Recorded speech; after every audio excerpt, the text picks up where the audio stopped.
देगलूर बिलोली विधानसभा मतदारसंघातील मायबाप जनतेने मला दुसऱ्यांदा या भागाचा आमदार म्हणून काम करण्याची संधी उपलब्ध करून दिली आहे, तरी मी जनतेच्या सर्वांगीण विकासाकरता सदैव कटिबद्ध राहील, अशी प्रतिक्रिया नांदेड जिल्ह्यातील देगलूर बिलोली विधानसभा मतदारसंघाचे नवनिर्वाचित आमदार जितेश अंतापूरकर यांनी माध्यमांशी बोलताना दिली आहे. आम्ही अंतापूरकर परिवार या देगलूर आणि बिलोलीच्या जनतेच्या आम्ही कायम ऋणात आहोत.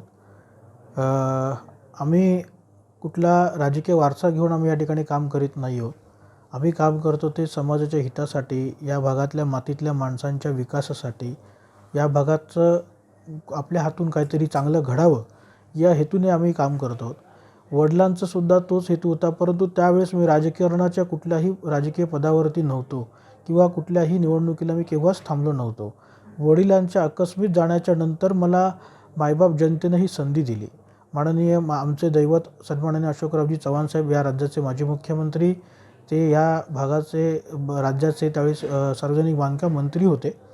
त्यावेळेस पोटनिवडणूक लागली होती वडिलांची आणि त्यांचा पूर्ण पाठबळ आणि ह्या देगलूर बिलोलीच्या जनतेचा आशीर्वाद मला 2021 साली मला पोटनिवडणुकीमध्ये लाभला. त्यानंतर 2.5 वर्ष मी सलग ह्या मातीतल्या माणसांची सेवा करण्याची पुरेपूर प्रयत्न केला. त्यानंतर 24लाच तेच माझं जनतेप्रती जे मनापासून जे मी काही काम केलं होतं त्याचीच पावती म्हणून मायबाप जनतेनं संबंध भारतीय जनता पार्टी, महायुती आणि संघ परिवार आणि सर्व आमच्या संघटना ह्या सर्वांचा मला पाठबळ आशीर्वाद हा खूप मोठ्या मताधिक्यानं मला मिळाला आणि त्याचाच परिणाम म्हणून या निवडणुकीत असं मोठं यश या ठिकाणी प्राप्त झालं.